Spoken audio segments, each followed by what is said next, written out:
اعوذ باللہ من الشیطان الرجیم بسم اللہ الرحمن الرحیم۔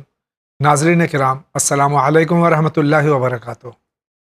مسائل زندگی میں آپ کا استقبال ہے۔ آج ہمارے اسٹوڈیو مہمان ہیں حجت الاسلام جناب مولانا کلب صادق خان صاحب۔ ہم ان کا استقبال کرتے ہیں اور بغیر کسی تاخیر کے اپنا یہ پروگرام شروع کرتے ہیں۔ آغا السلام علیکم ورحمۃ اللہ وعلیکم السلام ورحمۃ اللہ وبرکاتہ۔ انشاءاللہ مزاج بخیر آغا؟ الحمدللہ، خدا کا شکر۔ اجازت ہو تو آغا شروع کریں؟ بسم اللہ۔ آئیے دیکھتے ہیں سب سے پہلے سوال کہاں سے ہے۔ میں سید محمد بول رہا ہوں نوگاں صاحب سے۔ میرا سوال یہ ہے کہ یہ چینل کا بینک اکاؤنٹ نمبر اور بینک کا نام اسٹیٹ بینک والا کام چاہیے مجھے، کچھ رقم نہیں میں کتنا دینے۔ محترم، یہ آپ کے اسکرین پہ، ٹی وی کے اسکرین پہ یہ ڈیٹیلز آ رہی ہیں، آپ اس کو نوٹ کر لیجئے۔ انشاءاللہ العزیز اس کو آپ نوٹ کر لیں گے ایک بار تو اپنی کسی ایسی جگہ پہ محفوظ کر لیجئے تاکہ یہ آپ کے پاس باقی رہے۔ پے ٹو ون بھی ہمارا ایک ایپ ہے، اس کے ذریعے بھی آپ ڈونیشن اپنا بھیج سکتے ہیں۔ تمام ناظرین سے گزارش ہے کہ چینل ون آپ کے ڈونیشنز، آپ کے خمس کے پیسوں سے، آپ کے عطیات سے چلتا ہے، تو اگر آپ چاہتے ہیں کہ یہ اور مزید ترقی کرے تو زیادہ سے زیادہ ڈونیٹ کیجئے چینل ون کو۔ آپ کا بہت بہت شکریہ۔ آئیے اگلے سوال کی طرف بڑھتے ہیں۔ السلام علیکم، میں مظفر نگر سے بول رہا ہوں اور میں ایک سوال کرنا چاہتا ہوں کہ جو یہ حضرت علیہ السلام کی کہانی میں لکھا ہوا ہے کہ میرا ایک گھوڑے کا بچہ کھو گیا تھا اور اس گھوڑے کے بچے کو جب وہ ڈھونڈنے گیا تو مولا ملے اس کو، تو مولا نے اسے کہا کہ میری کہانی سنائے گا، کہانی سنے گا یا میری نظر دلائے گا تب میں تجھے وہ گھوڑے کا بچہ تیرے گھر لا سکتا ہے۔ کیا یہ صحیح ہے یا ویسے ہی ہے غلط؟ اس کے بارے میں تھوڑی سی جانکاری مل جائے تو بہتر ہے۔ السلام علیکم۔ تو یہ واقعہ بھی جو ہے اگر آپ کی نظر سے گزرا ہو، میری نظر سے بھی تک میری اتنی عمر ہوگی کبھی آج تک سنا نہیں میں نے، اور یہ ممکن بھی نہیں ہے۔ جی جس طرح سے یہ واقعہ بیان کیا گیا ہے جی معصوم کی طرف سے یہ ممکن نہیں ہے۔ بہت بہت شکریہ۔ اگلا سوال۔ مولانا صاحب کو السلام علیکم۔ ہم سریا کلوتھو ڈسٹرکٹ روہتاس بہار سے بول رہے ہیں۔ پہلا کوشچن میرا یہ ہے، کیا آپ بتا سکتے ہیں سارے قبر سے لے کر عالم برزخ تک جانے میں کیا ٹائم لگے گا، اور آج تک جتنے بھی لوگ گئے ہیں وہ سب عالم برزخ میں ہی ہیں، چاہے وہ حضرت آدم علیہ السلام سے لے کے آج تک جتنی بھی واردات۔ شکریہ۔ عالم برزخ، فشار قبر سے لے کے اور محشر تک، اس سلسلے میں بھائی کا سوال ہے۔ یہ ان کا جو سوال ہے کہ فشار قبر یعنی قبر سے لے کر کے قیامت تک کی منزل کے بارے میں پوچھا ہے کہ کتنا ٹائم لگے گا، اور کیا حضرت آدم سے لے کے آخر تک سب وہی ہیں؟ اصل تو یہ ہے کہ مرنے کے بعد ایک زندگی ہماری یہ ہے جو دنیا میں ہے، جی، دوسری زندگی برزخ کی زندگی ہوگی، تیسری زندگی آخرت کی ہوگی جو قیامت کے بعد ہے۔ تو اب یہ دنیا کی زندگی اور آخرت کی زندگی کے درمیان کی جو زندگی ہے اسی کو عالم برزخ کہتے ہیں۔ تو اب اس کا فاصلہ کتنا ہے کوئی معین نہیں کر سکتا ہے۔ جب قیامت آئے گی تو قبر سے لے کر کے قیامت تک کا یہ فاصلہ ہے، اس کو عالم برزخ کہتے ہیں۔ اور عالم برزخ میں مومنین کی روحیں وادی السلام میں ہوتی ہیں، اور جو مومنین نہیں ہیں ان کی روحیں وادی برہوت میں ہوتی ہیں۔ اور یہ جو سوال کیا حضرت آدم سے لے کر کے اب تک جو اس طرح سے ہستیاں گزری ہیں ان کی روحیں، ان کی بھی روحیں عالم برزخ میں ہے۔ بہت شکریہ۔ آگے بڑھتے ہیں۔ السلام علیکم مولانا صاحب، جاوید بھائی کو السلام علیکم۔ میں اسلام بہار سے بول رہا ہوں، سفر امام بول رہا ہوں۔ میرا کوشچن ہے کہ جمعہ میں جو خطبہ ہوتا ہے دونوں کا ٹاپک الگ الگ کون سا ہوتا ہے، اور کیا جمعہ کے پہلے ہم سفر کر سکتے ہیں؟ جمعہ کے متعلق تھوڑا تفصیل سے بتانے کی گزارش کر رہا ہوں۔ سوال کو مختصر کر دوں، جمعے کے 2 خطبوں کے بارے میں سوال ہے، اور دوسرا سوال اسی سے جڑا ہوا ہے کہ کیا جمعے سے پہلے سفر کر سکتے ہیں نماز سے پہلے؟ جمعے کے خطبوں کے متعلق جو انہوں نے پوچھا ہے کہ الگ الگ ٹاپک ہے۔ نماز جمعہ نماز صبح کی طرح سے ہے، 2 رکعت پڑھتے ہیں، کیونکہ انہوں نے کہا تفصیل سے بیان کیجئے، اس لیے تھوڑی تفصیل سے میں عرض کرتا بسم ہوں۔ اللہ۔ نماز صبح کی طرح سے صرف فرق اتنا ہے کہ دونوں رکعتوں میں 2 قنوت ہیں۔ جی، پہلی رکعت میں رکوع سے پہلے قنوت ہے جس طرح سے عام طور سے پڑھتے ہیں، اور دوسری رکعت میں رکوع کے بعد قنوت ہے۔ جی، یہ 2 رکعت۔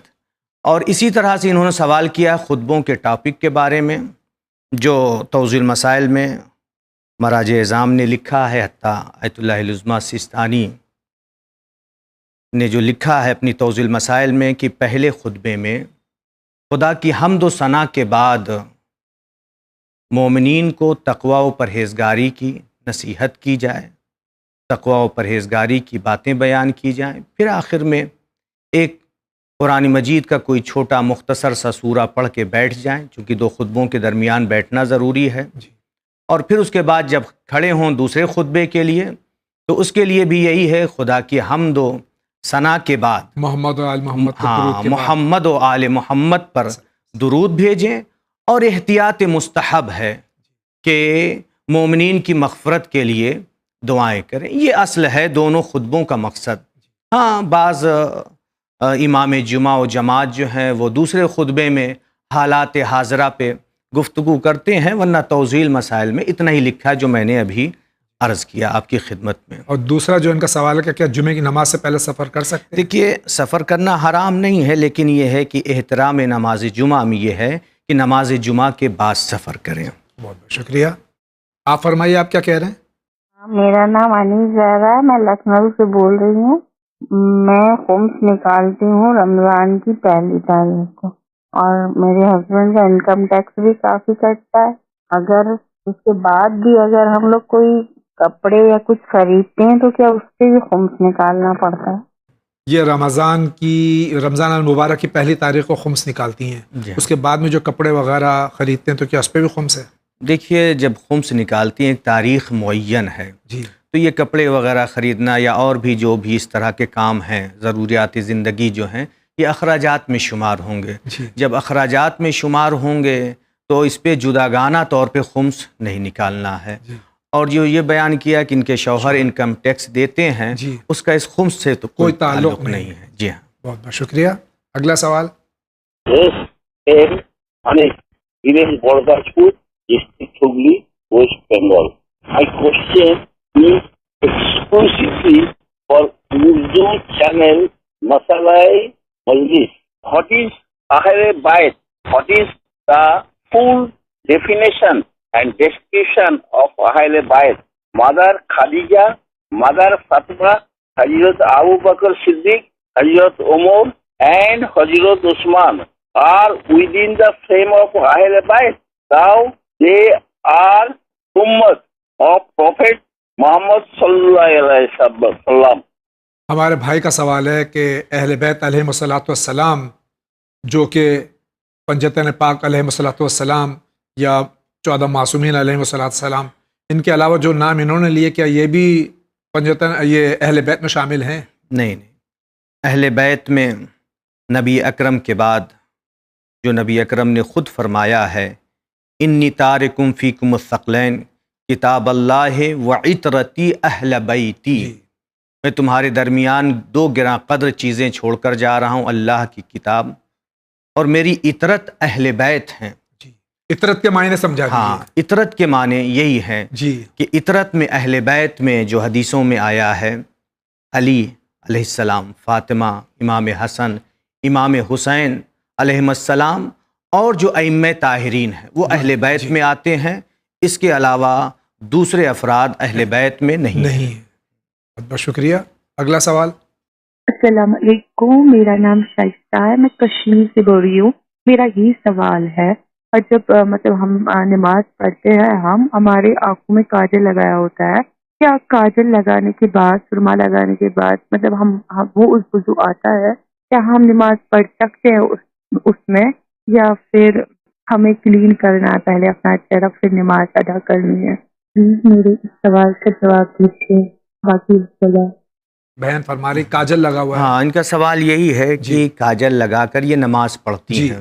دیکھیے وضو کرنے کے بعد، وضو کر لیا، وضو کرنے کے بعد کاجل لگا لیں یا میک اپ کریں اور اس کے بعد اگر نماز پڑھ رہی ہیں تو کوئی حرج نہیں ہے۔ ہاں، وضو کرنے سے پہلے اگر چکنائی ہے چہرے پر یا کاجل لگا ہوا ہے اوپر تک ہے اور اس میں چکنائی ہے تو اسے دھونا چاہیے، لیکن وضو کرنے کے بعد کاجل لگا کر کے یا میک اپ کر کے نماز پڑھنے میں کوئی دشواری نہیں ہے۔ شکریہ، آگے بڑھتے ہیں۔ جی، میں کولکاتہ سے اعجاز عالم ڈاکٹر بول رہا ہوں۔ میں نے اپنی لڑکی کا نام ایک رکھا تھا ذکرا اور دوسری لڑکی کا زرین، کیا یہ نام صحیح ہے؟ تھوڑا ان کے بھائی نام کے بارے میں بتائیے گا. یہ ہمارے بھائی فرما رہے ہیں ان کی 2 صاحبزادی ہیں ماشاءاللہ، ایک کا نام ذکرہ اور ایک کا نام زرین. زرین کیا نام صحیح ہیں؟ نام تو صحیح ہے، کوئی سی مشکل نہیں ہے، لیکن کوشش یہ کرنا چاہیے کہ اپنے بچوں کا نام اہل بیت کے نام پر رکھیں. جی. بچیوں کا نام صدیقہ طاہرہ، جناب زینب، یا اس طرح سے ائمہ طاہرین کی جو مائیں ہیں ان کے ناموں پہ رکھنا چاہیے. ویسے نام صحیح ہے، کوئی مشکل نہیں ہے. بہت بہت شکریہ. اگلا سوال. ہم یہ کہہ رہے ہیں السلام علیکم، ہم لکھنؤ سے بول رہے ہیں، کازمین سے. ہمارے شوہر کی نوکری نہیں لگ رہی ہے، جو ہے کوئی دعا بتائیے جو ہے پڑھے. ہمارے شوہر بہت تھوڑا سا زبان ان کی بہت گندی ہے، اس کے لیے بھی کوئی دعا بتائیے. بہت ہم لوگ پریشان رہتے ہیں، یہ پریشانی کے حل بتائیے آپ. پہلے تو میں جو دوسرا سوال کا رخ ہے اس پہ کہہ دوں کہ یہ فرما رہی ہیں شوہر کی زبان بہت گندی ہے، شاید اس کی وجہ سے ان کی نوکری نہیں لگ رہی ہو. بے شک یہ بھی ہوتا ہے جی. کہ انسان کی زندگی میں رزق کی جو تنگی آتی ہے، جن کی زبان گندی ہوتی ہے، گالی دیتے ہیں یا گناہ کرتے رہتے ہیں یا اپنے والدین کو تکلیفیں پہنچاتے ہیں، اس کی وجہ سے بھی رزق تنگ ہو جاتا ہے. جی. تو جو بہن نے دوسرا سوال کیا ہے اسی کے اندر جواب گویا آ گیا ہے کہ جو رزق کی تنگی ہے، نوکری نہیں لگ پا رہی ہے، یہ گناہ سبب بنے ہیں. جی. بہت سے ایسے گناہ ہیں کہ جن کی وجہ سے رزق تنگ ہو جاتا ہے، انہی گناہوں میں سے یہ بھی ہے. لہٰذا اپنی زندگی پہ نظر ثانی کریں، دیکھیں کہاں پر پرابلم ہے، کہاں پہ مشکل ہے. خالی حل دعا نہیں ہے کہ کوئی وظیفہ بتا دیا جائے، بلکہ بہترین حل اس کے لیے یہ ہے کہ دیکھیں ہم نے کسی کا دل تو نہیں دکھایا ہے، کسی کا حق تو ہماری گردن پہ نہیں ہے جس کو حق العباد یا حق الناس کہتے ہیں، یا ماں باپ کا دل تو نہیں دکھا رہے ہیں جس کی وجہ سے رزق تنگ ہو گیا ہے. کیونکہ اب جب بات آ گئی ہے تو عرض کر دوں، ماں باپ کی بات آ گئی ہے. آیت اللہ محمد حسین اصفہانی جو آیت اللہ العظمیٰ خوئی اور دوسرے مراجع اعظام کے بھی استاد تھے، اللہ مقام ہے. جی. ان کی خدمت میں ایک شخص آیا اور آنے کے بعد اس نے یہی سوال کیا کہ رزق و روزی کی تنگی ہے، مشکلات میں میں ہوں، لہٰذا کوئی وظیفہ بتائیے. تو انہوں نے پہلا سوال کیا تمہاری گردن پر حق العباد تو نہیں، حق الناس تو نہیں ہے؟ اس نے کہا میں قرآن کی قسم کھا کے ہاتھ میں قرآن لے کے کہہ سکتا ہوں کہ میری گردن پر کسی کا حق نہیں ہے، حق العباد نہیں ہے. پھر دوسرا سوال کیا آیت اللہ محمد حسین اصفہانی نے کہ ماں باپ کو تکلیف تو نہیں تم سے پہنچتی ہے؟ کہا نہیں، میں ماں باپ کی بہت خدمت کر رہا ہوں اور ماں باپ کی خدمت میں رہتا ہوں، کوئی کوتاہی کوئی کمی نہیں. پھر کہا سوچئے کوئی کمی تو نہیں ہوئی ہے. پھر ان کو یاد آیا، کہا ہاں ایک مرتبہ ایسا ہوا تھا، میری بیوی میں اور میری ماں میں لڑائی ہو رہی تھی، جس طرح سے ہوتا ہے ساس بہو کا جھگڑا، جو کہ نہیں ہونا چاہیے. جو کہ نہیں ہونا چاہیے. تو کا کہنا ہے میں نے دیکھا کہ میری ماں کی طرف سے زیادتی تھی. جی. میری ماں ایک کے بعد ایک اعتراض کیے جا رہی تھی، تو میں نے بلند آواز میں چیخ کر کے ماں کو خاموش ہونے کے لیے کہا اپنی بیوی کے سامنے. تو آیت اللہ محمد حسین اصفہانی نے فرمایا یہی چیز ہے، ماں کا دل دکھا ہے. اور پھر کہا نہیں، میں نے جا کر کے معذرت کر لی اور کہا مادر گرامی معاف کیجیے گا جو میں نے آپ سے اس انداز میں گفتگو کی. کہا نہیں، اس طرح سے نہیں، جا کر کے ماں کا پیر پکڑ کر کے گڑ گڑا کر ماں سے معذرت طلب کرو، ماں معاف کر دیں گی تو تمہاری مشکلات دور ہو جائے گی. جا کر کے ماں زندہ تھیں، پیر پکڑ کے رو کر کے گریہ کر کے کہا ماں جو اس دن میں نے آپ سے بلند آواز میں گفتگو کی تھی اس طرح سے مجھے معاف کیجئے. تو ماں نے کہا ہاں بیٹا تم اس وقت میرا تم نے دل دکھایا تھا. اسے آ کر کے یہ کہا کہ ماں معاف کر دیجئے، اور اپنی زوجہ کے سامنے تم نے میرا دل دکھایا تھا، اب تم اس طرح سے مجھ سے کہہ رہے ہو میں معاف کرتی ہوں.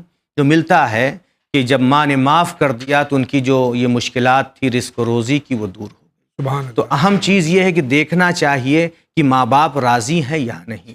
یہ چیز انسان کی زندگی میں زیادہ مؤثر ہوتی ہے. وہ خوش نصیب ہیں کہ جن کے ماں باپ زندہ ہیں. ماں باپ کی خدمت کریں، ان سے دعا کرنے کے لیے کہیں، ساری مشکلات دور ہو جائے گی. بہت بہت شکریہ آقا. اگلے سوال کی طرف بڑھتے ہیں. جناب میں محمد ظفر زیدی علی گڑھ سے بول رہا ہوں. جاوید بھائی، مولانا صاحب السلام علیکم. سرکار آپ کے درمیان میرا سوال یہ ہے، ایک تو معصوم لفظ کی وضاحت چاہتا ہوں، کیونکہ معصوم ہمارے 12 امام 14 معصومین میں ہی آیا ہے کہ آج سے پہلے جتنے اولو العزم پیغمبر تھے جن کا ذکر قرآن میں شریف میں ہے، تو اس میں کسی کے آگے حضرت ابراہیم وغیرہ کوئی معصوم نہیں تھے. ان کے لیے معصوم ایک کیٹیگری نہیں آتی. حضرت موسیٰ، حضرت ابراہیم، حضرت نوح، جتنے بھی تھے جن کا ذکر قرآن میں ہے، یہ معصومین میں شمار نہیں ہوتے. ذرا اس کی وضاحت کروائیے گا کہ کیا انبیاء ما سبق علیہم الصلاۃ والسلام معصوم تھے یا نہیں؟ مکتب اہل بیت، مسلک اہل بیت پہ جو چلنے والے علماء ہیں، شروع سے ان کا یہ نظریہ رہا ہے کہ تمام انبیاء، تمام رسول جناب آدم سے لے کر نبی اکرم صلی اللہ علیہ وآلہ وسلم تک یہ سب کے سب معصوم تھے. جی. ان سے خطا کا امکان نہیں تھا. اگر قرآن مجید میں کہیں پہ لفظ عصا یا اس طرح کی باتیں آئی ہیں تو اس سے مراد خطا نہیں ہے، گناہ نہیں ہے، بلکہ ترک اولا ہے. جی. اور دوسرا سوال جو یہ کیا بھائی نے کہ ان تمام انبیاء کے نام کے آخر میں معصوم نہیں لگاتے ہیں.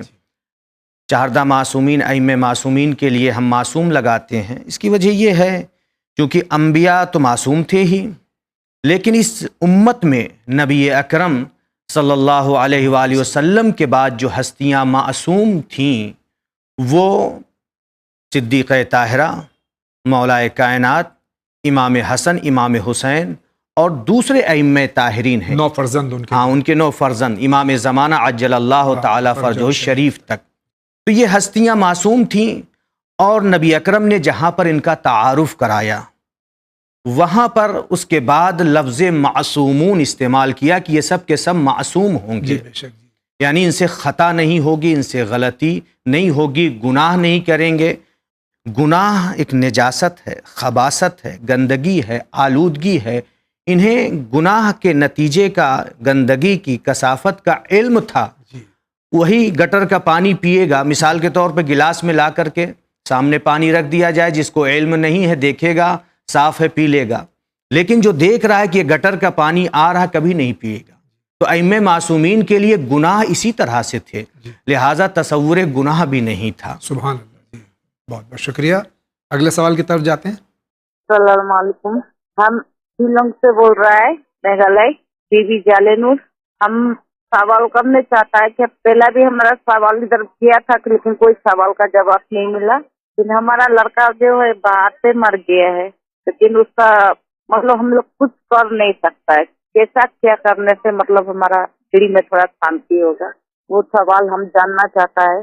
کیونکہ میرا لڑکا کا نا وہ دیکھنے نہیں، ہم لوگ تو بمبئی میں وہ گزر چکا ہے اور وہاں پر اس کا ماٹی ہوا ہے، لیکن ہم لوگ جا نہیں سکتا، کچھ نہیں کر سکتا. اس لیے ہم لوگ دل میں بہت افسوس کرتا ہے. کیسا مطلب دل میں یہ کرنے سے جو ہم لوگ کو دل میں شانتی ہوگا، وہ سب آپ ریکویسٹ کر کے ہمارا سوال کا جواب دیجیے گا. السلام علیکم. پہلے تو ہم خاص طور سے آپ کو، آپ کے خاوند کو، آپ کے اعز و اقربا کو ہم تعزیت پیش کرتے ہیں اپنی جانب سے، اراکین چینل ون کی جانب سے. اور جہاں تک کہ آپ کا سوال آغا کی خدمت میں پیش کرتے ہیں. آغا، ان کے فرزند کا انتقال ہوا، یہ باہر ہیں، بمبئی میں انتقال ہوا، بچے کے لیے کیا کریں؟ ان سے کیا جو ہے تمام مرحومین کے لیے ہے کہ انتقال کے بعد یہی ہے کہ قرآن خوانی کریں، کی طرف سے کار خیر کریں، صدقہ دیں، نماز پڑھیں، روزہ رکھیں. یہی ساری چیزیں ہیں کہ جو ان تک پہنچے گی، اور اسی کے ذریعے سے جب ان کے لیے کریں گی خود کو بھی دل کو تسلی ہوگی، تسکین پہنچے گی. یہ ساری چیزیں. اور وہ کہہ رہی ہیں کہ میں خود بمبئی میں موجود نہیں تھی. ٹھیک ہے، قبر پہ نہیں آ سکتی ہیں، لیکن کہیں پہ بھی رہ کر کے اپنے فرزند کے لیے، بیٹے کے لیے دعا کر سکتی ہیں اور کار خیر کے لیے کوئی بھی کام کر سکتی ہیں. بہت بہت شکریہ. آپ فرمائیے، آپ کیا کہہ رہے ہیں؟ مظفر نگر سے حیدرآباد بات کر رہا ہوں. مولانا صاحب جاوید بھائی کی خدمت میں پہلے سلام. دوسرا سوال یہ ہے کہ میں تقریباً 1.5 سال سے پلنگ کے اوپر ہوں. میں چلا جاتا ہے نا، بیٹھا جاتا ہے ڈھنگ سے، اور پخانا اور پیشاب بھی اوپر ہی ہے، جو صاف نہیں ہو پاتا. میں نماز نہیں پڑھ رہا تھا اس وقت، جب یہ تکلیف ہو گئی.